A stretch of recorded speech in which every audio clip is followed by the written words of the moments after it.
بسم الله الرحمن الرحيم.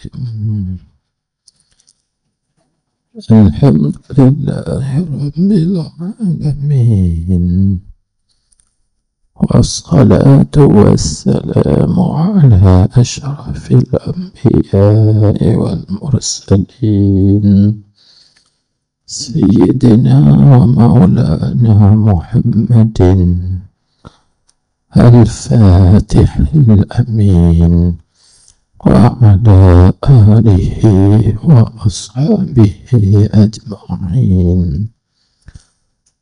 اللهم صل على سيدنا محمد الفاتح لما أغلق والخاتم لما سبق ناصر الحق بالحق والهادي إلى صراطك المستقيم وعلى آله حق قدره ومقداره العظيم.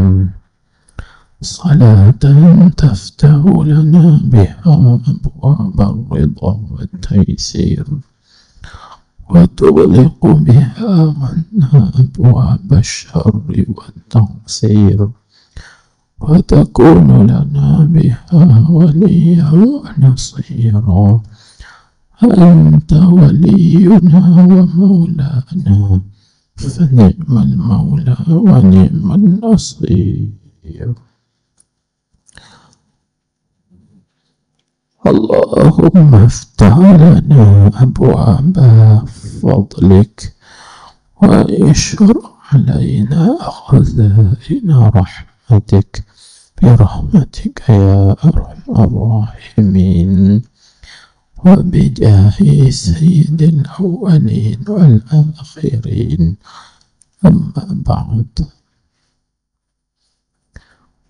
فقال المؤلف حفظه الله تعالى ونفعنا به وبعلومه وبركاته في الدارين آمين يا رب العالمين. يا الله يا حي يا قيوم، ألهمني رشدي برحمتك يا رب.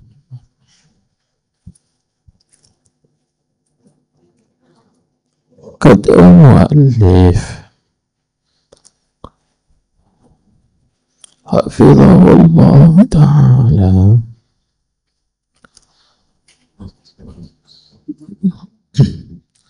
dan sabda Rasulullah situkah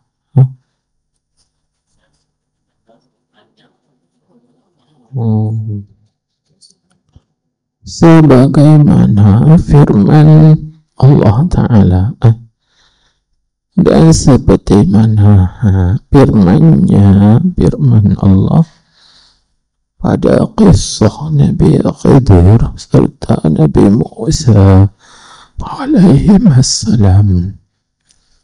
Fawajada abdan min ibadina wa atainahu rahmatan min indina wa 'allamnahu min ladunna ilma.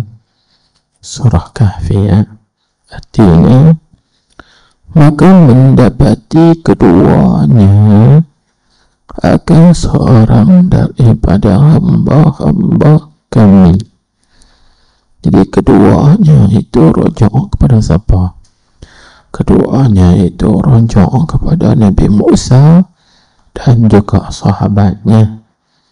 Katanya yaitu Nabi Yusha' bin Nun. Baik. Maka mendapati keduanya, yakni Nabi Musa dan juga Nabi Yusha' bin Nun, mendapati akan seorang daripada hamba-hamba kami yang telah kami kurniakan kepadanya, kepada seorang hamba rahmat dari kami. dan kami telah mengajarnya sejenis ilmu dari sisi kami. Baik, ila akhiri, sampai habis. Jadi seperti biasa, marilah kita sama-sama merafakkan kesyukuran kehadrat Tuhan Ar-Rahman, Allah Subhanahu wa Ta'ala, yang telah menganugerahkan, mengurniakan, melimpahkan kepada kita ini rahmatnya dan juga kasih sayang Allah Subhanahu wa Ta'ala ke atas kita. Dapat kita datang, dapat kita hadir untuk menuntut ilmu dan juga untuk mendidik, mentarbiyah, dan juga untuk menyucikan aib-aib nafsu, aib-aib hati, aib-aib ruh yang ada pada setiap kita kesemuanya ini.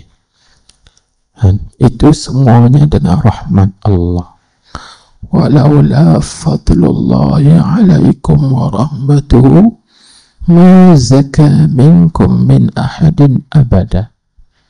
Dalam Quran Allah Ta'ala sebutkan, kalaulah bukan dengan rahmat Allah dan juga limpah kurnia Allah, maka tidak ada seorang pun yang suci, bersih.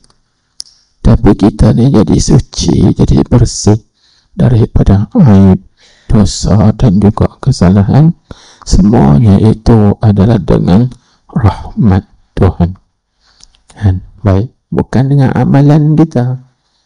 Amalan kita sikitnya, tak banyak pun.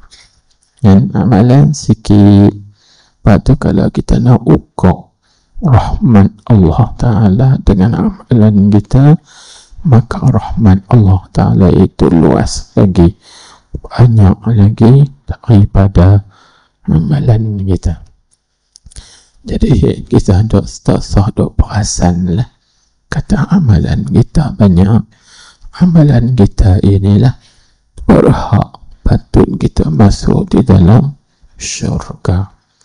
Tapi berharaplah kepada rahmat Allah Subhanahu wa Ta'ala. Dzunubi kathiratun, dosa-dosa aku ni banyak, dosa kita ni banyak, tapi kita mengharap kepada rahmat Allah Subhanahu wa Ta'ala. Baik tuan-tuan, kita sambung melalui pengajian kitab tafsir Isyari Sufi, yang dinamakan dengan Al-Fathul Qudsi wal Kashful Unsi. Baik, maka kita tengok, kita masih lagi duduk di dalam khutbah kitab atau muqaddimah, pendahuluan kitab. Tak masuk membicarakan lagi tajuk-tajuk dia, maudhu' dia. Masih lagi dalam proses orang panggil penerangan apa itu tafsir isyari, dan perkara-perkara yang bersangkut dengannya. Maka kita tengok ni kata, seperti mana firman Allah pada kisah Nabi Khidir serta Nabi Musa alaihi salam. Jadi Nabi Khidir dengan Nabi Musa alaihi salam ini sebagaimana yang Allah Ta'ala kisahkan, ceritakan di dalam suratul Kahfi. Tuan-tuan boleh balik tengok, buka dalam suratul Kahfi bagaimana cerita Nabi Musa alaihi salam dengan Nabi Khidir alaihi salam. Baik. Jadi apa tuan-tuan sebut? Kita tengok lagi, kita cerita lain. Fawajada عبدا من عبادنا وآتيناه رحمة من عندنا وعلمناه min ladunna ilma. Jadi dalam ayat ni ia ada 3 perkara. Pertamanya fawajada abdan min ibadina. 1. Yang kedua wa atainahu rahmatan min indina. 2. Dan yang ketiga wa'allamnahu min ladunna ilma. Itu ada 3 perkara situ. Perkara yang pertama, Nabi Musa dan dan pembantunya iaitu Nabi Yusha bin Nun. Yusha bin Nun, mereka ini menemui Nabi Khidir alaihissalam di tepi laut. Nabi tepi laut. Kemudian Allah Ta'ala menceritakan pula apa yang Allah Ta'ala berikan kepada Nabi Khidir, iaitu Allah Ta'ala beri rahmat. Wa atainahu rahmatan min indina. Di situ. Dan lagi apa lagi Allah Ta'ala anugerahkan pada Nabi Khidir alaihissalam, iaitu Allah Ta'ala ajarkan ilmu ladunni. Itu pada firman-Nya wa'allamnahu min ladunna ilma. Itu 3 perkara dalam ayat ni. Tapi dalam 3 perkara ni yang kita nak fokuskan dalam tajuk kajian dan juga pengajian kita ialah hak ketiga, iaitu wa'allamnahu min ladunna ilma. Ini yang kita nak bincang hari ini, iaitu ilmu ladunni. Baik, maka kita tengok dia terjemah dahulu. Jadi dia kata seperti firman Allah Ta'ala pada kisah Nabi Khidir serta Nabi Musa alaihi wassalam, fawajada abdan min ibadina wa atainahu rahmatan min indina wa 'allamnahu min ladunna ilma. Suratul Kahfi. Artinya maka mendapati keduanya itu siapa? Iaitu Nabi Musa dan pembantunya Nabi Yusha bin Nun. Nabi Yusha bin Nun. Jadi Nabi Musa alaihissalam maqamnya, kuburnya di Palestin. Siapa pergi Palestin boleh tengoklah maqam Nabi Musa alaihissalam. Kita pergi hari itu kan, kita pergi ziarah maqam Nabi Musa alaihissalam. Lepas tu pula Nabi Yusha bin Nun maqamnya di Jordan, di Bukit Alanda, atas bukit tinggi itu, kubur dia panjang. Tu Nabi Yusha bin Nun, panjang, naik atas bukit. Nabi Yusha bin Nun. Jadi kedua-duanya ini mendapati dengan makna menemui Nabi Khidir, menemui akan seorang hamba, seorang daripada hamba-hamba kami. Jadi dalam ayat tu Allah Ta'ala menggunakan perkataan abdan min ibadina, hamba daripada hamba-hamba kami. Dia tak sebut Khidir ke siapa ke, tak sebut. Tetapi para ahli tafsir, ulama-ulama tafsir mengatakan abdan di situ ialah Nabi Khidir alaihissalam. Mereka jumpa Nabi Khidir ni di tepi laut. Macam mana cerita Nabi Khidir alaihissalam ni berada di tepi laut? ceritanya seperti mana yang diceritakan oleh Al-Imam Al-Allamah As-Sawi bahawa Nabi Khidir alaihi salam ni dia adalah daripada keturunan Nabi Nuh. Nabi Nuh alaihi salam. Pada ayah Nabi Khidir ini dia adalah seorang raja besar yang memerintah negara yang besar. Tapi bila ayah dia ni sudah tua, uzur, maka ayah dia nak gantikan Nabi Khidir ni menjadi raja.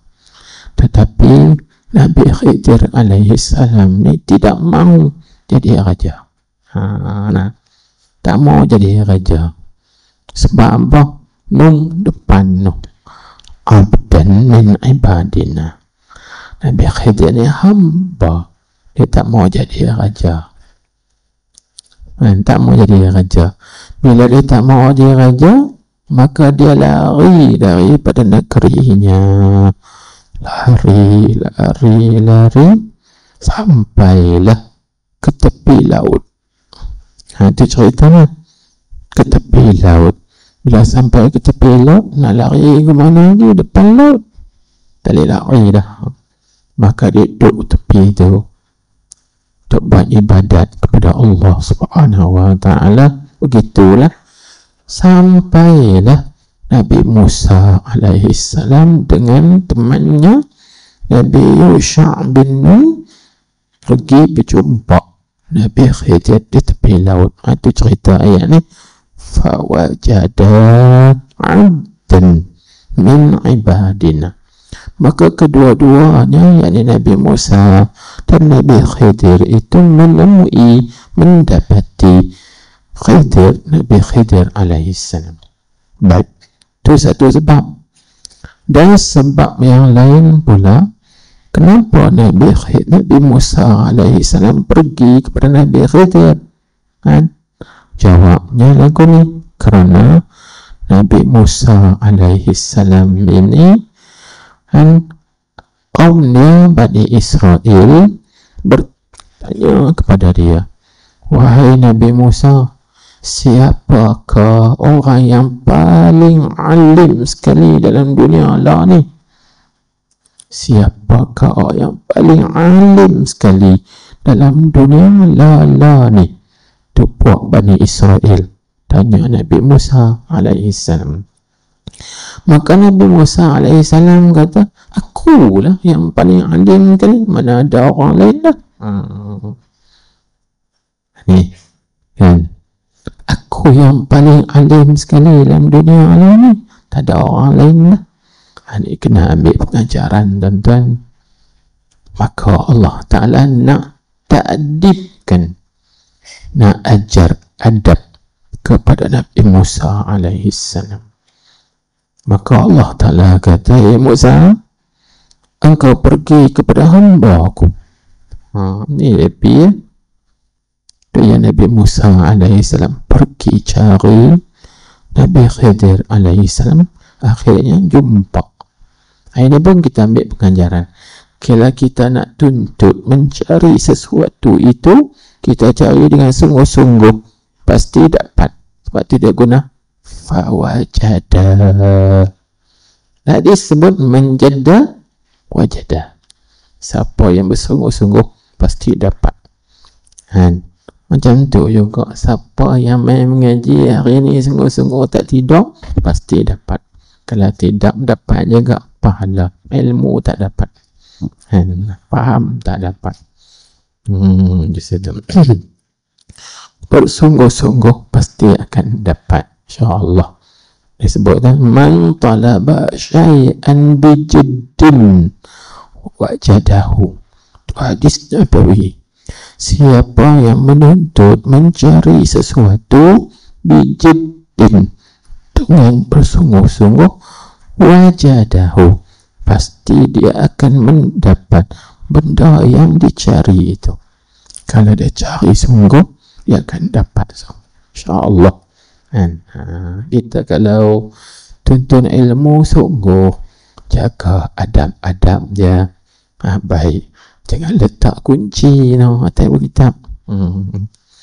Jangan letak lebay, makeup ke, lipstick kan, jangan letak atas kitab. Tidak tak berkat. Habis. Jadi tuan-tuan, puan-puan, hadirin hadirat sekalian, bila Nabi Musa ketemu dengan Nabi Khidir, maka berlakulah kisahnya seperti mana tuan-tuan balik baca dalam suratul Kahfi. Itu cerita Allah Ta'ala ceritakan. Ini kita panggil apa?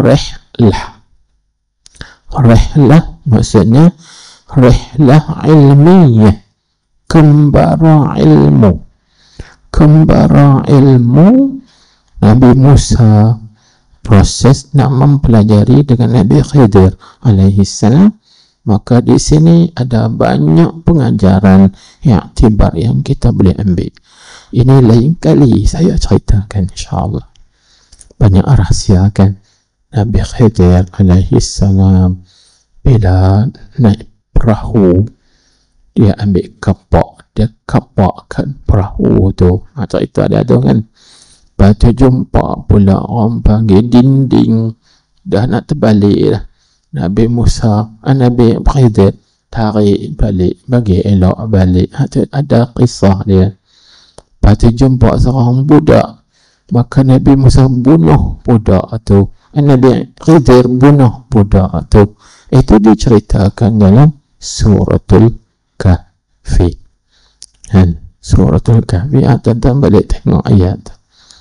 Nanti kita cerita lagi kali, terringkas. Ini Allah Ta'ala ajak, tidak seperti Nabi kita Muhammad sallallahu alaihi wasallam. Nabi kita Muhammad tak kata gitu, tapi Nabi kita Allah Subhanahu wa Ta'ala ajarnya, wa qul rabbi zidni ilma.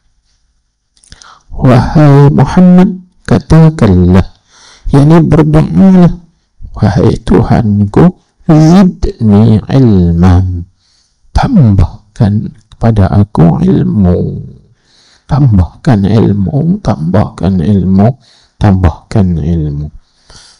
Maka tidak ada seorang manusia pun yang lebih alim, yang teralim selain daripada Nabi Muhammad sallallahu alaihi wasallam.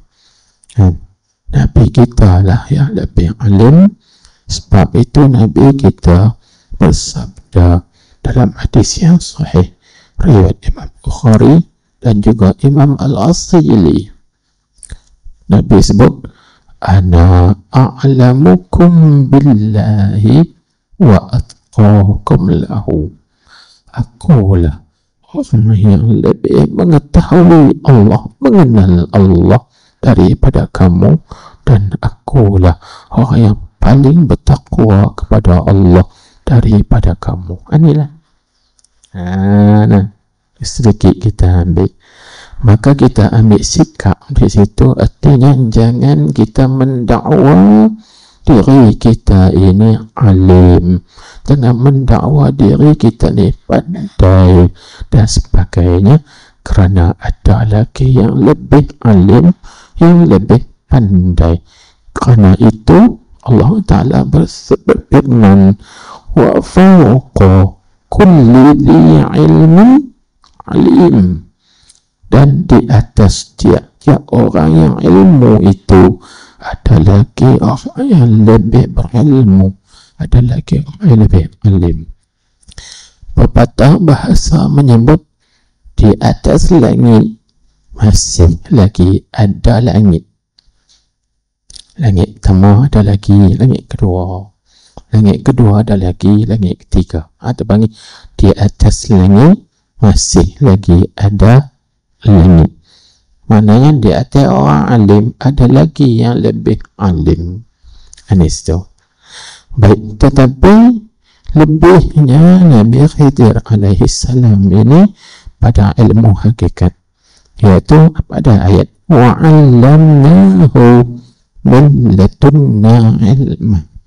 Kami ajarkan pada Nabi Khidir itu ilmu. Lepas tu tuan-tuan, orang tanya pula, Nabi Khidir alim lagi pada Nabi Muhammad, no? Ada. Hak Nabi Muhammad Tuhan sebut suku pula. Wa'allamaka ma lam takun ta'lam. Dan Allah Ta'ala ajar pada engkau, wahai Muhammad, akan barang yang engkau tidak pernah tahu. Hak Nabi tak pernah tahu, Allah ajar pada Nabi. Dan Allah Ta'ala ajarkan kepada Nabi ini semua perkara. Sedangkan Nabi Khidir bukan semua perkara. Nabi Khidir hanya ajar ilmu hakikat. Tapi Nabi Muhammad Tuhan ajar semua perkara. Dalilnya dengan ma lam takun ta'lam. Ma itu dipanggil ma lil umum wa syumul. Umum lagi mencakupi. Semua hak benar yang Nabi tak tahu, semuanya diajar oleh Allah. Berarti Nabi kita lebih alim lagi daripada Nabi Khidir alaihissalam. Ini kelebihan Nabi Muhammad sallallahu alaihi wasallam. Baik, itu sedikit futuh, pembukaan untuk kita nak memahami dia, perbincangan kita. Jadi ilmu tafsir, baru kita balik kepada perbicaraan kita. Tafsir yang kita pelajari ini ialah sebahagian daripada bahagian ilmu laduni. Nak beritahu tu lah, sebahagian daripada ilmu laduni masuk dalam tu. Baik, kemudian tengok pula dia kata, dan sabda Rasulullah sallallahu alaihi wasallam. Jadi apa?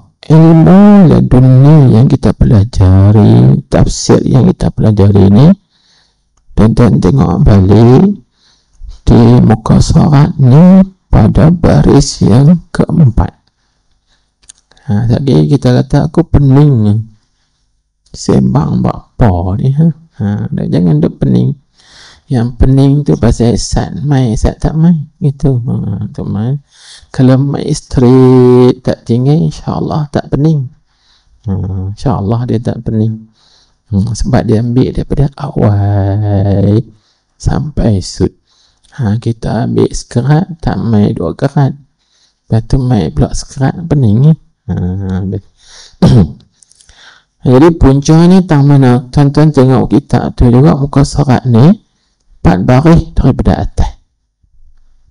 Tak kata dan hanya sanya ilmu ini daripada al-ilmu laduni atau al-ilmu wahbi. Tu perbincangan kita tu. Ilmu yang kita bincang ni atau tafsir yang kita bincang ini adalah sebahagian daripada ilmu laduni atau ilmu wahbi. Wahbi maknanya anugerah, limpah kurnia Allah Subhanahu wa ta'ala. Ini Tuhan anugerah limpah kurnia kepada siapa yang dia kehendaki. Baik, itu masuk dalam kata isyarat.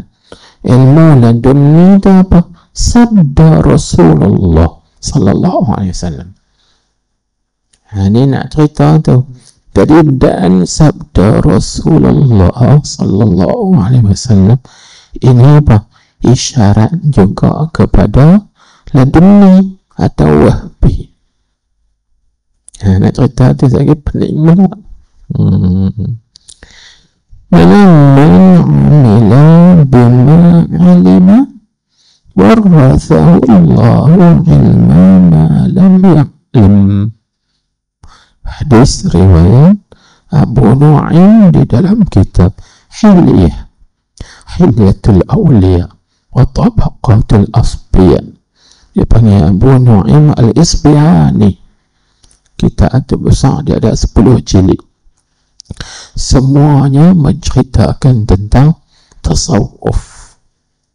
Dia tabaqat, lapisan ulama tasawuf, tapi semuanya menceritakan tasawuf.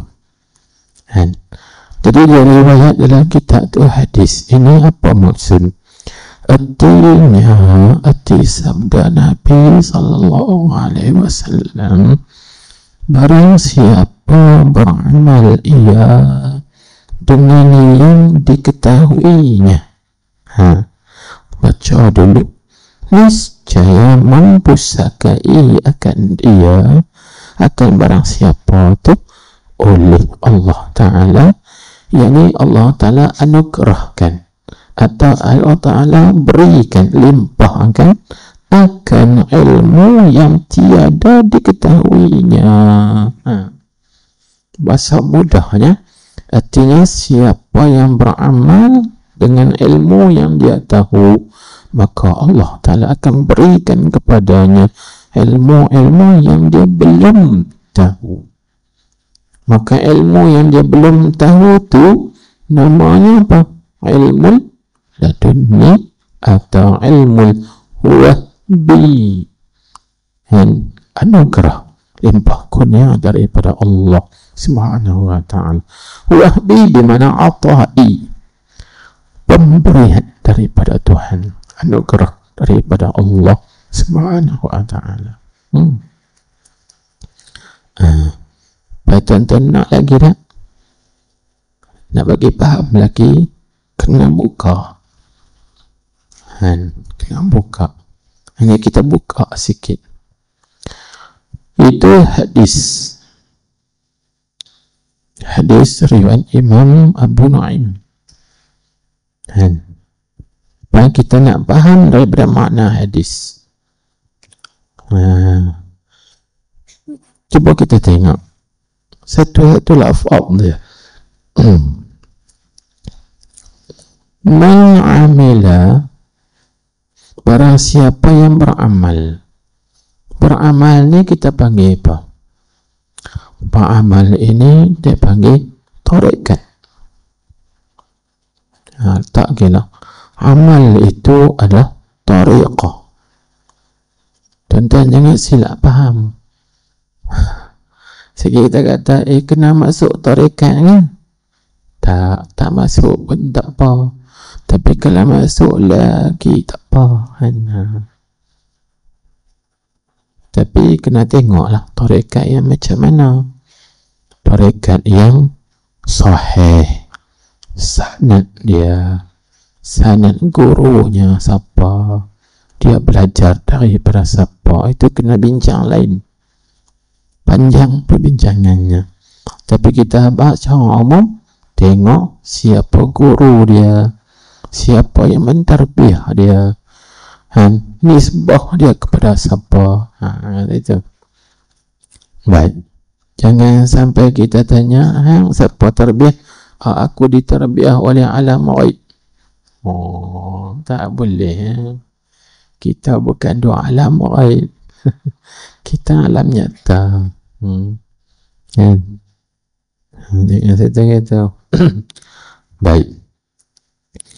Jadi satu mana tu tariqah. Maka tariqah tu tuan-tuan maknanya amal. Jadi sebagaimana yang diterangkan oleh Al-Imam As-Sawi daripada Imam Ahmad Dardir Abil Barakat Ad-Dardir dalam syarah Faridah Al-Bahiyah, disebut kata wa amma tariqatu hiyal amalu. Yang kata tarikat itu ialah amalan. Amal tu dia panggil tarikat, yakni kita beramal dengan syariat. Itulah tariqah. Faham ke tak? Lepas barang siapa beramal ia dengan yang diketahuinya. Jadi yang diketahui itu apa dia? Itu panggil syariat. Letak ke tak? Beramal tu tarikat. Lepas tu dengan yang diketahui itu ilmu syariat. Jadi kita beramal dengan syariat, Kan? Orang panggil apa? Tanam pokok, dapatlah makan buah. Beramal dengan syariat, dapatlah hasilnya hakikat. Apa hakikat? Tu. Warathahu Allahu ilma ma lam ya'lam. Allah Ta'ala akan mempusakakan kepadanya, menganugerahkan kepadanya ilmu yang dia tak tahu. Dapat ilmu tak tahu tu dia panggil haqiqah. Jadi dalam hadis ni ulama sebut sudah ada dah 3 tu: syariat, tarekat, hakikat. Syariat iaitu ilmu yang kita belajar. Tarekat iaitu kita beramal dengan ilmu yang kita pelajari itu tarekat. Patuh hasil daripada kita beramal, hasilnya itulah hakikat. Hakikat itulah ilmu ladunni. Itu. Faham tak? Ini satu. Baik, dan benda ini bukan benda yang baru, benda lama dah. Kan? Pasal apa kita kata benda lama? Tuhan sebut lama dah dalam Al-Quran, dalam ayat yang lain disebut benda ni dia panggil bushra. Dia panggil benda ni bushra. Bushra maksudnya berita gembira. Atau juga dalam hadis disebut mubasyirat. Itu bahasa hadis. Mubasyirat. Bahasa Al-Quran dia tak panggil mubasyirat, dia panggil bushra. Di situ. Mana dalilnya? Dalilnya dalam Quran, tengok Tuhan sebut, ala inna awliya Allahi la khawfun alaihim wa la hum yahzanun alladhina amanu wa kanu yattaqun lahumul bushra fil hayati dunya wa fil akhirah. Tengok Tuhan sebut lahumul bushra, bagi mereka itu bushra. Itu bahasa Al-Quran.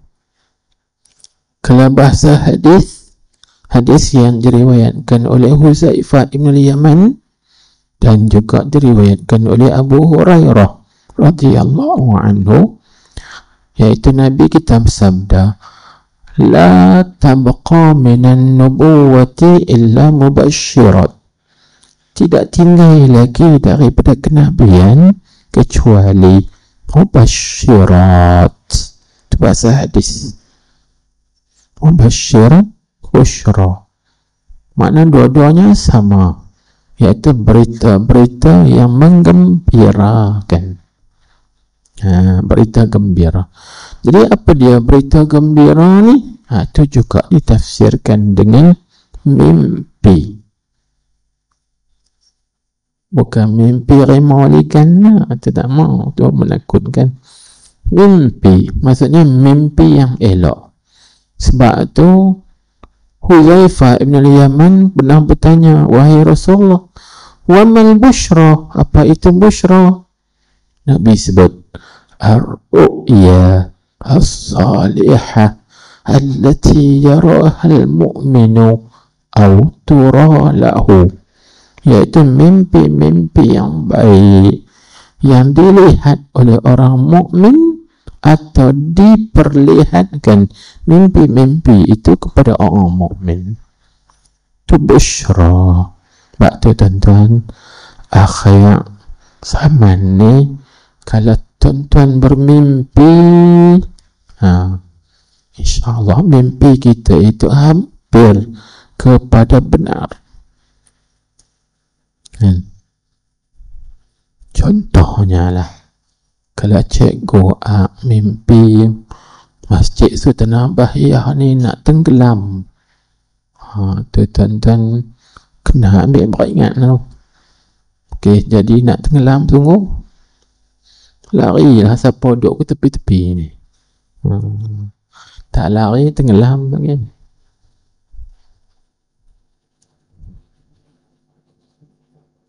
Boleh jadi mimpi kita itu benar kan. Di situ jangan main dengan mimpi. Baik, ini cerita laduni juga tu, masuk dalam bahagian laduni. Seperti yang orang panggil Datuk Nabi kita Muhammad sallallahu alaihi wasallam kan. Telaga Zam-Zam ni tak tahu terkambih dah. Ya, orang dulu kambih tak tahu. Tapi dia mimpi 3 kali mimpi nampak burung duk patuk hisap ayak orang tu. Mimpi pula betul juga burung duk patuk hisap ayak orang. Mimpi. Last kali dia pun korek.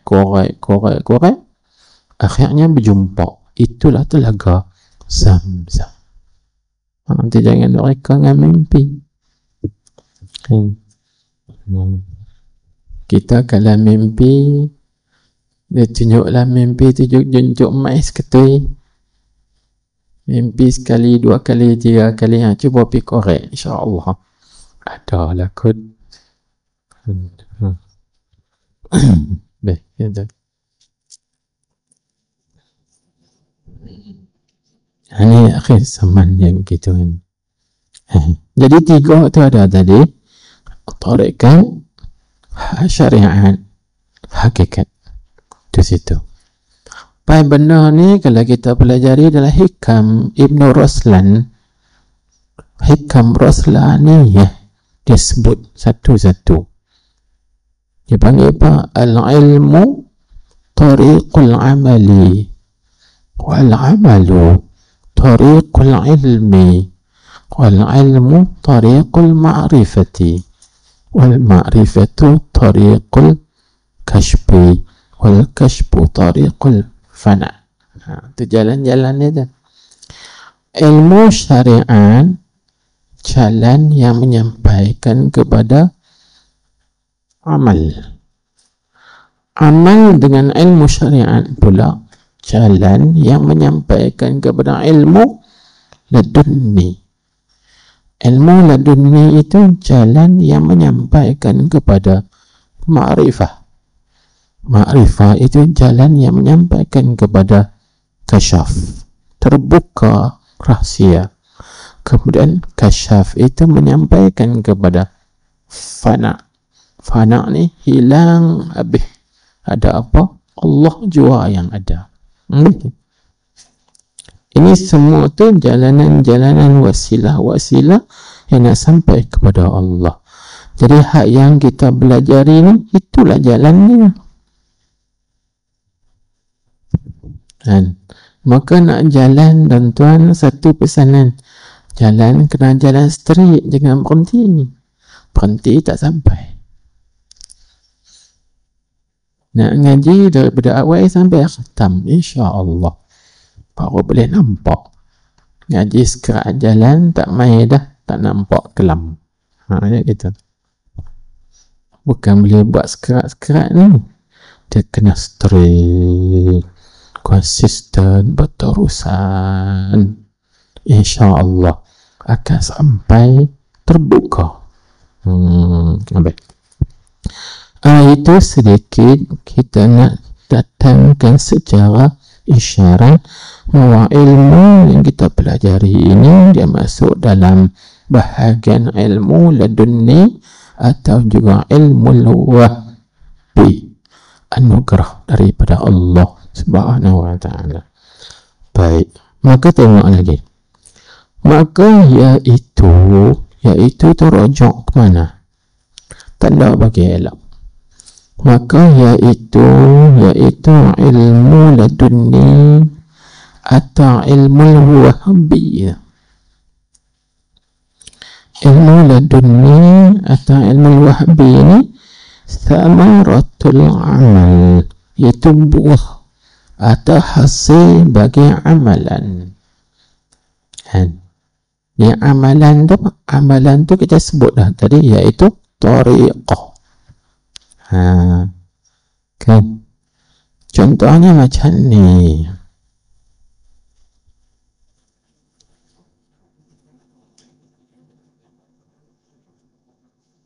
Macam ni Asnam. Saya buat contoh simple saja. Orang tanya nak makan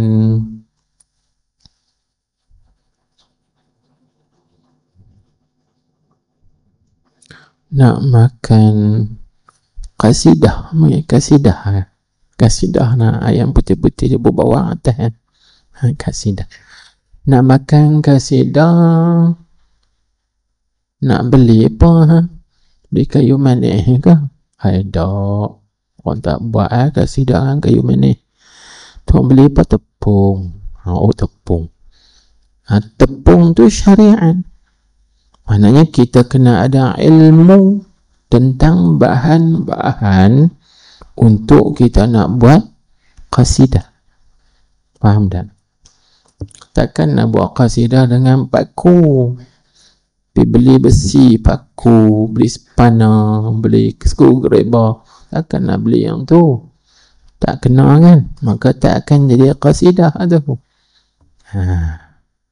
Tapi kena beli tepung. Tepung pula kena tahu tepung apa. Hak tu saya tak tahu, kena tanya orang yang biasa buat, sebab saya tak buat. Sebut tepung apa? Kan? Baik. Bila kita beli tepung, kita tahu dah semua bahan-bahan dah cukup, maka tinggal sekarang ialah pelaksanaan. Pelaksanaan tu panggil tariqah. Tariqah itu pelaksanaan. Maksudnya kita nak proses, nak buat. Tapi kalau pelaksanaan tak kena cara, jadi tak kasidah. Tak jadi juga. Gitu. Pelaksanaan tadi kena cara dia betul, baru akan jadi. Nak gui lagu mana, nak campur bahan dia lagu mana. Macam tu juga tariqah amal kita tu mesti betul dengan syarat-syarat, rukun-rukun, adab-adab dan sebagainya. Itu dia panggil pelaksanaan. Pelaksanaan ini dipanggil praktikal atau amal. Itu tariqah. Lepas tu bila pelaksanaan dia betul, dapat dah hasil. Hasil itu namanya samaratul amal. Ini kita bincang. Samaratul amal. Maksudnya hasil daripada kerja buat kita. Itu bahasa mudah cakap. Hasil daripada kerja buat kita, maka dapatlah hasil dia. Dapat hasil dia. Hasil tu namanya samarah. Samarah. Kalau kita mengaji dalam usuluddin, dia panggil apa? Samaratus sifat. Samaratus sifat. Ta'alluq sifat, samarah sifat. Dia ada lagi samarah dia. Ini samaratul amal. Hasil daripada kita laksana, kita dapat hasil dia. Faedahnya. Maka faedah itulah namanya haqiqah. Haqiqah. Itu situ. Haqiqah. Baik. Itu bagi tak gelak tu syariat, tarekat, hakikat. Jadi jalannya semuanya tak dapat, tidak mesti ilmu. Yang mula-mula sekali, langkah pertama nak dapat hasil mesti kena ada ilmu syariat tu dulu. Sebab tu 3 perkara dia murattabah. Dia kena bertertib. Syariat, tarekat, hakikat. Tak boleh kita ambil hakikat dulu, syariat kemudian, tak boleh. Dan tak boleh kita ambil tarekat dulu, syariat kemudian, tak boleh. Kena ambil syariat dulu, lepas tarekat pelaksanaan. Lepas tu akan dapatlah hasilnya. ulama susun tu elok. Semua mai daripada mana? Semuanya tu mai daripada mana? Tu, tengoklah kitab. Samaratul amal dengan ilmu yang diambil daripada Alkitab, daripada Al-Quran dan Sunnah, yakni hadis Nabi sallallahu alaihi wasallam. Ini kita nak bagi tahu bahawa tuan-tuan tak usah takut dan tak usah bimbang. Kita kata mengaji tasawuf ni bid'ah ke? Mana ada dalam Quran, mana ada dalam hadis? Dah, semuanya diambil daripada Al-Quran, daripada hadis Nabi sallallahu alaihi wasallam. Dia begini dalam kitab Iqazul Imam. Iqazul Imam ni syarah bagi hikam dan bagi Syekh Al-Arif Billah Syekh Ibnu Ajibah Al-Hasani radhiyallahu anhu. Beliau menceritakan bahawa mula-mula sekali Allah Ta'ala memerintahkan malaikat Jibril alaihi salam menurunkan kepada Nabi kita Muhammad sallallahu alaihi wasallam syariat. Mula-mula sekali Allah perintahkan Jibril alaihi salam buat turun syariat kepada Nabi Muhammad sallallahu alaihi wasallam. Lepas itu Nabi kita pun mengajar syariat kepada umat. Apabila Nabi kita tengok umat-umat dia ni sudah kejap, mantap, kemah, kukuh dalam syariat, maka Allah Ta'ala perintahkan pula malaikat Jibril alaihi salam buat turun kepada Nabi kita ini hakikat. Buat turun kali yang kedua hakikat. Maka baru Nabi kita sampaikan hakikat ini kepada umat. Dua-dua tu, syariat dengan hakikat adalah syariat Muhammadiyah. Nak faham? Adalah syariat Muhammadiyah, syariat Nabi Muhammad sallallahu alaihi wasallam. Cumanya kita sebut syariat itu dipanggil syariat zahir. Hakikat syariat juga, tapi syariat batin. Tapi dua-dua hakikat dengan syariat adalah syariat Muhammadiyah, syariat Nabi Muhammad sallallahu alaihi wasallam. Jadi apabila kata syariat Nabi Muhammad sallallahu alaihi wasallam, maka Nabi kita bercakap tidak mengikut hawa nafsu, tidak. Wa ma yantiqu 'anil hawa. Nabi kita tidak bercakap mengikut hawa nafsu. In huwa illa wahyun yuha. Nabi kita bercakap semuanya adalah wahyu yang diwahyukan. Jadi syariat tu fiqh, hakikat tu tasawuf. Jadi kedua-dua sumbernya diambil daripada mana? Itu yang kita sebut tu, yang diambil daripada Alkitab, yakni Al-Quran, dan As-Sunnah, yakni hadis Nabi sallallahu alaihi wasallam. Inilah yang disebutkan oleh penghulu ulama tasawuf, iaitu Al-Imam Junaid Al-Baghdadi. Imam Junaid dia kata apa? Tariqatuna muqayyadatun bi usulil kitab wa sunnati. Ada riwayat mazhabuna muqayyadun bi usulil kitab wa sunnati. Kita lihat pertama, Imam Junaid kata tarikat kami, yakni perjalanan kami ini adalah terikat dengan dalil-dalil Al-Quran dan hadis-hadis. Dalam perkataan yang lain dia sebut mazhab kami Mazhab tu isim makan, orang mengaji bahasa. Terjemah segi bahasanya artinya perjalanan juga. Sebab mazhab dia dari perkataan zahaba, pergi, zahaba, pergi. Maka mazhab tempat pergi. Bila tempat pergi, boleh tak pergi tempat tu kalau tak jalan keluar jalan. Artinya mazhab ni perjalanan juga. Satu makna dengan tariqah, perjalanan. Perjalanan kami muqayyadun, terikat dengan nas-nas Al-Quran dan juga nas-nas hadis Nabi SAW. Hadis nak takut apa lagi? Hari ni orang fitnah. Tarikat susah. Gitu. Ni tasawuf ni kolot, otodok, macam-macam lagi lah. Ketinggalan zaman. Ini bahaya. Bahaya bila kita tuduh begitu boleh membawa kepada kufur.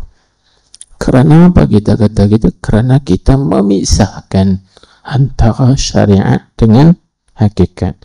Maka sesiapa yang memisahkan antara syariat dengan hakikat boleh jadi kufur. Kerana syariat dengan hakikat berlazim-laziman, talazum, berlazim-laziman, tidak boleh dipisahkan. Seperti mana kita baca iyyaka na'budu tapi tak baca wa iyyaka nasta'in, sah tak Fatihah? Tidak sah. Seperti itu juga kita baca iyyaka nasta'in, tak baca iyyaka na'budu pun tidak sah. Kerana dua-dua adalah ayat Al-Quran di dalam surah Fatihah. Tinggal satu huruf pun tidak sah. Sebab iyyaka na'budu itu syariat, wa iyyaka nasta'in itu hakikat. Itu hakikat. Kita kena faham kelak. Allahu Akbar. Jadi dua-dua tu hasil daripada dalil Al-Quran dan hadis yang khalis, yakni yang suci, bersih. Khalis tu sini makna yang suci, yang bersih, ia daripada syawaibin nafsi wal hawa, daripada percampuran nafsu dan hawa. Syawaib jamak taksir daripada mufradnya syaibah. Syawaib maksudnya segala campuran nafsu dan hawa. Ini tak ada campur dengan nafsu, tak ada campur dengan hawa. Dan mulahazati siwa, mubarih sikit.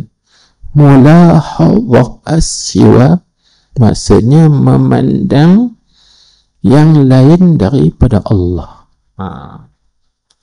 Pandang yang lain pada Allah. Ini kita tak pandang kepada yang lain, hanya memandang kepada Allah sahaja.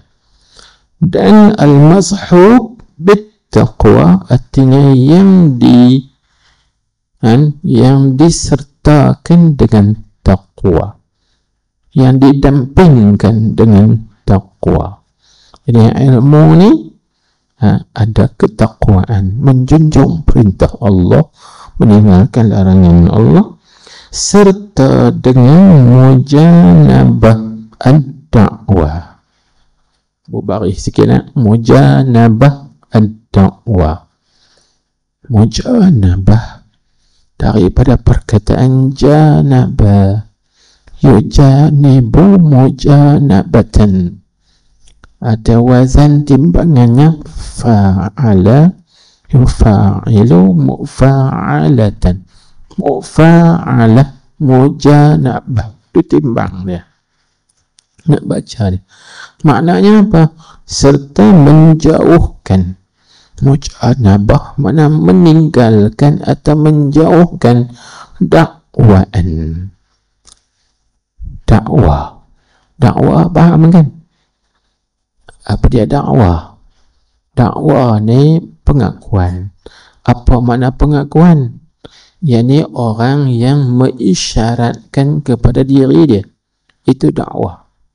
Ad-da'wah tu maksudnya al-isyarah ila nafsi. Saya, aku, itu dakwah tu. Sebab ada isyarat. Saya, takkan saya tunjuk cikgu tak kena nak. Jangan saya kata, saya tunjuk lagu tu. Bukan lagu tu. Itu tunjuk orang lain. Bila sebut saya, dia kot ni. Saya, aku, itu orang panggil al-isyarah ila nafsi. Mengisyaratkan kepada diri. Saya, aku, kami, kita, kita. Kalau kita, saya, tak kena untuk kita. Tunjuk ke orang lain. Kerana al-mudda'i man asyara ila nafsih. Orang yang mendakwa diri itu ialah orang yang mengisyaratkan kepada diri dia. Saya, aku, kami. Maka konsep ilmu ini dia menjauhkan diri daripada mendakwa dakwi. Bukan saya. Orang bakat-bakat kita ramai-ramai. Ni siapa yang atok majlis ni cantik sempurna elok? Saya. Tu dakwa diri. Nama dia. Siapa yang buat majlis ni berjalan elok dengan lancar? Kita bakat-bakat semua kerjasama. Tu dia tak dakwa diri. Kita pakai semua-semua. Bukan kita seorang, bukan dia seorang. Semua bakat-bakat. Tu faham mana mudda'i ad-da'wah, meninggal dakwah. Maka dalam kitab Kashful Asrar mengatakan bahawa hakikat tasawuf dia tak mana tuan-tuan. Hakikat tasawuf ialah tarkud dakwah, meninggal dakwah. Kalau kita duk dakwah diri, saya yang pandai, saya yang alim, saya yang pakar, saya yang mahir, saya, habis. Itu tidak ada hakikat tasawuf. Kerana hakikat tasawuf ialah meninggal dakwah. Tak ada dakwah diri. Ini dipanggil mujanabah ad-dakwah. Meninggalkan atau menjauhkan daripada mendakwa diri. Tak ada dakwa diri. Atau bahasa sekarang dia panggil apa? Keakuan. Tasawuf dia tidak ada keakuan. Kalau orang tu ada keakuan, dia tak sampai lagi kepada hakikat tasawuf. Kalau bahasa sufinya, dia panggil ananiyah. Bahasa sekarang dia panggil apa? Individualistik apa?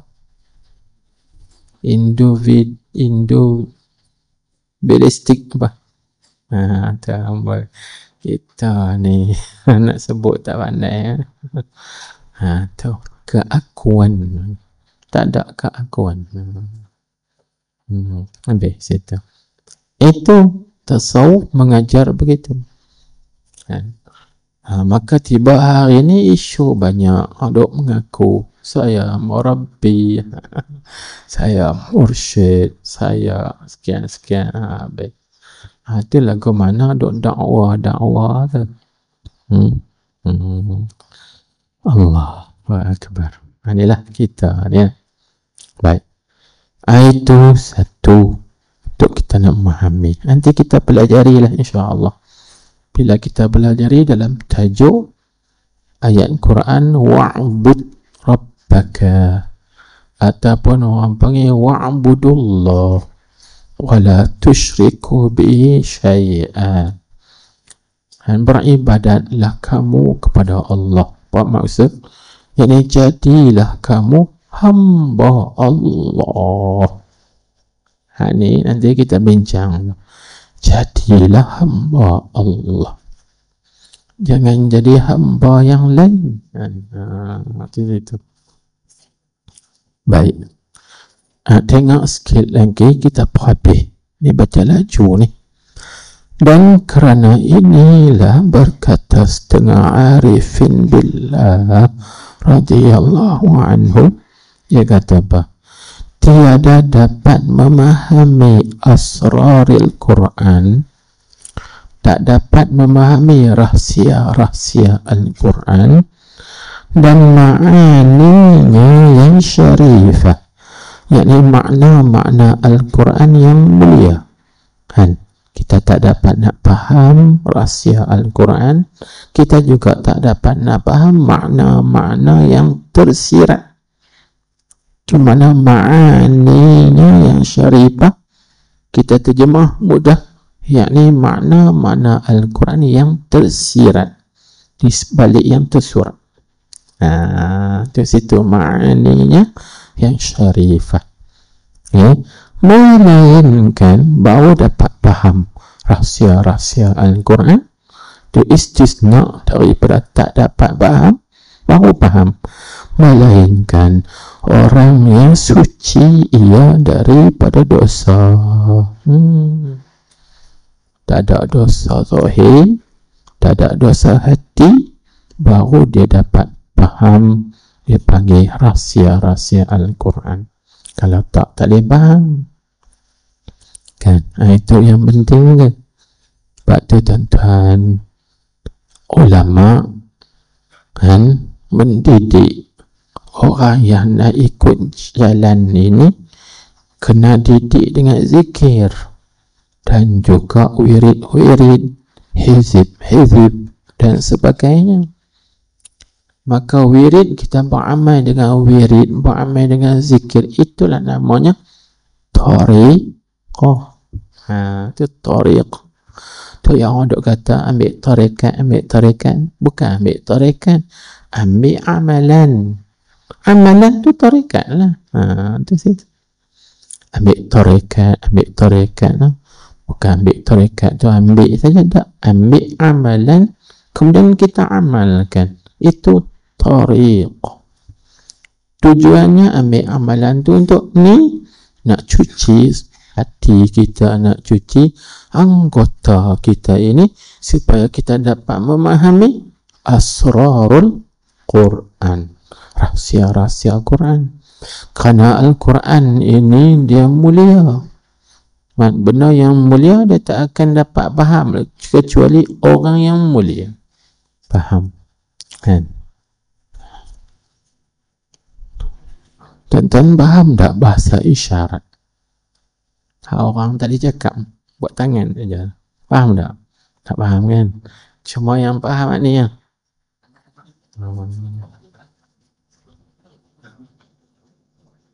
Mana kita boleh faham juga, tapi sikit. Faham. Hak lain tak tahu apa. Jadi hanya orang ahli isyarat saja dapat memahami isyarat. Kita yang bukan ahli isyarat tak akan dapat faham isyarat. Contohlah, tuan-tuan masuk dak geng 3 line, pakai dah, pakai ma, hak 3 line tu. Kalau tengok kereta tu ada color hitam, putih, kuning ke merah, hijau ke apa, tu dia lah tu. Kan? Ada tak siapa kereta saya tengok? Tak ada di sini. Tahu kok kereta di rumah ada, dia tak bawa tu. Itu kalau ada 3 line tu kat nombor ke, kat mana-mana ada calit tu, tu dia lah tu geng depa. Pak kita ni tak tahu, tak faham. Tak tahu. Tahu waktu lah. Isyarat yang lain banyak lagi. Kawan saya, dia masuk kumpulan tu, isyarat dia pada ada 300 lebih. Kerana apa itu? Ahli isyarat 300 lebih. Tuan-tuan yang kira, turun mutu pun ada isyarat. Mana? Kita turun mutu kat mana? Belah kiri kan? Kan kita naik mutu, naik belah kiri. Turun belah kiri. Mereka ada. Mereka turun belah kanan. Jangan mereka. Yang mereka ada isyarat tu turun belah kanan tu. Turun mutu belah kanan. Letak camca dengan apa nama, kerepu, tu pun ada isyarat tok kat mana, tok kot tu kali, semuanya ada isyarat. Kita tengok depa ni letak lagu tu biasa, dah ada isyarat. Kalau letak macam tu, aku tak ada duit nak bayar, hampa tolong bayar. Macam tu lah. Situ. Oh, jangan nak isyarat macam tu. Kalau ahli dunia ini ada isyarat mereka, ahli akhirat juga ada isyarat. Ini isyarat sufi panggil. Isyarat ayat-ayat Quran, isyarat dalam hadis Nabi. Itu namanya asrar, rahsia-rahsia Al-Quran. Jadi tak dapat memahami rahsia ini kecuali orang itu kena suci, bersih hati dia. Kan? Itu situ. Dan berhias batinnya dan zahirnya dengan amal, dengan amalan-amalan dan akhlak yang radiyah, yang mardiyah, akhlak yang diredai, ini akhlak yang mulia. Dan berhadap ia orang tu kepada Allah dengan meninggalkan masiwahu, barang yang lain daripada Allah. Apa dia? Daripada mawjudat yang ulwiyah dan sufliyah. Segala benda yang ada, sama ada belah atas tu panggil ulwiyah, atau sufliyah, atau yang sebelah bawah. Sebelah bawah, semuanya dia tinggalkan, tak berhadap. Hanya hati dia ini bertumpu dan berhadap kepada Allah sahaja, baru dapat faham. Kita tak akan faham rahsia ni walau kita fasih baca Quran, tapi kita tak akan faham rahsia dia kalau hati kita kotor. Waktu kena ambil amalan cuci hati, bersihkan hati. Bila hati kita bersih, baru dapat faham rahsia-rahsia Al-Quran, rahsia-rahsia ilmu ladunni. Habis. Tuan-tuan kena ambil amalan ni. Kena ambil amalan. Kami tak larat nak beramal dah. Buat hak larat beramal. Jangan tak buat langsung. Itu.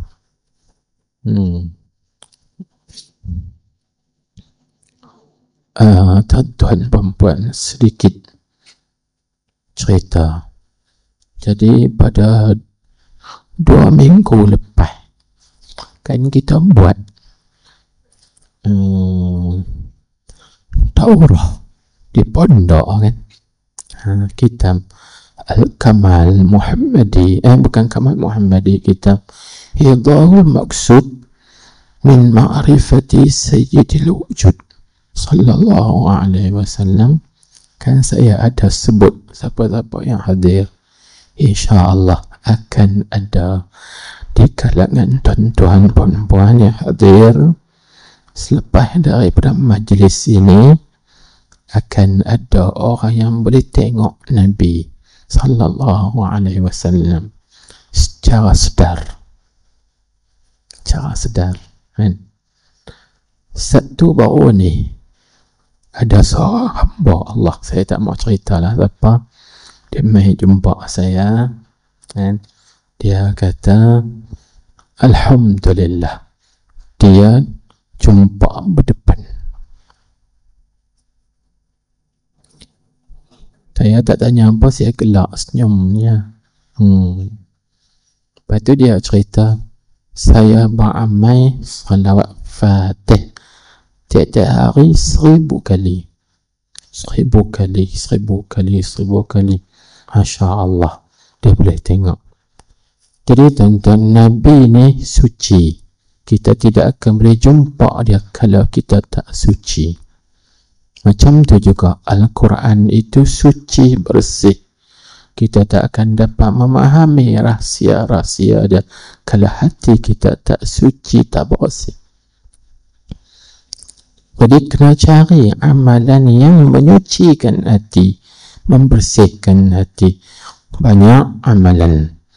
Maka di antaranya salawat ke atas Nabi sallallahu alaihi wasallam. Tapi nak salawat ke Nabi bukan dalam kuantiti yang sikit, tapi kena kuantiti yang banyak. Sekurang-kurang banyaknya 300 kali. Sekurang-kurang banyak di sisi ulama sufi 1000 kali. InsyaAllah subhanahu wa ta'ala dapat dapat situ. Ini macam ni je kok. Kita tak dapat faham rahsia ni kecuali orang yang suci bersih. Tengok sikit lagi. Dan berkata Al-Imam Ahmad bin Hasan Al-Attas radhiyallahu anhu, dia kata Al-Quran itu ada baginya zahir dan batin, dan apabila bersih batin seseorang itu, niscaya faham ia akan batin Al-Quran, dan apabila mengambil ia akan ilmu daripada zahir an-nusus wal aqwal, ini zahir nas dan kata-kata, niscaya faham ia akan zahir Al-Quran, dan Al-Quran itu maka setiap orang faham ia daripadanya atas qadar martabatnya. Tengok atas qadar penyucian dia. Martabat sini kita ambil martabat penyucian dia. Kalau suci dia itu sempurna, maka dia dapat faham Al-Quran itu dengan sempurna. Kalau penyuciannya tak lengkap, tak sempurna, maka dia tak dapat faham dengan sempurna. Macam itulah dilihat atas qadar penyucian. Kalau bahasa sekarang ni orang panggil apa? Bahasa sekarang ni panggil apa? Nak faham satu perkara, dia tengok atas qadar akal dia, cerdik dia. Cerdik ni ada martabat had dia. Cerdik dia sederhana, cerdik dia tak lebih, tak tinggi, maka dia dapat faham yang lebih lagi. Macam itulah ikut martabat masing-masing. Jadi yang pentingnya tuan-tuan, sucikan hati, bersihkan hati, minta pertolongan, pembukaan daripada Allah Subhanahu wa ta'ala untuk nak memahami ayat-ayat dia. Yang paling besar sekali saya nasihat pada diri saya dan tuan-tuan, nak faham bahasa isyari Quran dan hadis, yang paling penting buang dua perkara. Ini penting, kok mana pun kena usaha buang daripada hati kita ni dua perkara. Apa dia? Yang pertama, takabbur, sombong. Jangan ada takabbur dalam diri. Kalau ada takabbur dalam diri kita, kita tak akan faham Al-Quran. Kerana Tuhan sebut, sa'asrifu an ayati alladhina yatakabbaruna fil ardi bighairil haq. Aku akan halangkan daripada memahami ayat-ayat aku orang-orang yang takabbur di atas muka bumi ini. Tuhan tak akan bagi faham ayat-ayat dia. Kena buang penyakit takabbur, insya-Allah faham. Yang kedua, buang penyakit ujub, kagum dan bangga dengan diri sendiri. Jangan bagi ada sifat ujub, i'jabun nafsi, dia panggil kagum, bangga dengan diri sendiri. Kita jangan rasa bangga dengan diri kita, jangan kagum dengan diri kita. Buang dua tu, insya-Allah. Isikan dengan tawaduk, merendah diri, insya-Allah akan dapat fahamlah ayat-ayat Allah. Ini nasihat. Kalau dalam kitab Ad-Durrun Nafis, Syekh Muhammad Nafis Al-Banjari dia nasihatkan, seorang itu tak akan faham ilmu ini kalau ada pada dia dua perkara. Apa? Pertama, takabbur. Yang kedua, bid'ah. Jadi jangan kita buat perkara bid'ah. Hak takabbur sebut kan, jangan buat perkara bid'ah. Kerana kalau kita buat perkara bid'ah, ini menjadi penghalang untuk kita nak memahami rahsia-rahsia ilmu Allah. Jangan buat perkara bid'ah. Buat perkara sunnah, itu tak. Itu tak apa kan. Habis. Wallahu a'lam. Habis tu tuan-tuan khutbah kita. Nanti majlis kita yang akan datang baru masuk membincangkan al-majlisul awal. Ini baru nak bicara yang di mana dalam kita al-majlisul awal ini nak membicarakan tentang haqiqatul falah. Dia panggil hakikat kejayaan, hakikat kemenangan, hakikat kebahagiaan. Ini duduk di sini. Bukan bahagia tu tuan-tuan duduk di harta tak. Bukan bahagia duduk di pangkat jawatan. Hakikat kebahagiaan tu apa? Hati. Nanti insya-Allah kita ceritakan itu. Wallahu a'lam.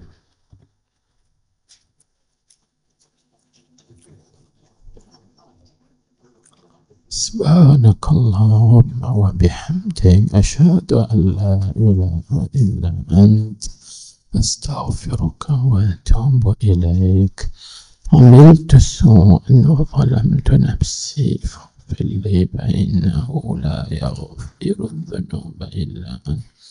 اللهم صل على سيدنا محمد النبي الأمي الحبيب المحبوب العالي القدر العظيم الجاه وعلى آله وصحبه وسلم تسليما. بسم الله الرحمن الرحيم.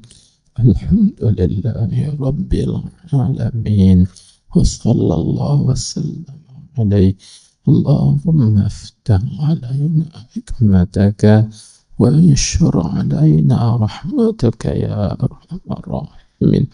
اللهم اهدنا وسددنا. ربنا آتنا في الدنيا حسنة وفي الآخرة حسنة وقنا عذاب النار. وصلى الله وسلم عليه والحمد لله رب العالمين.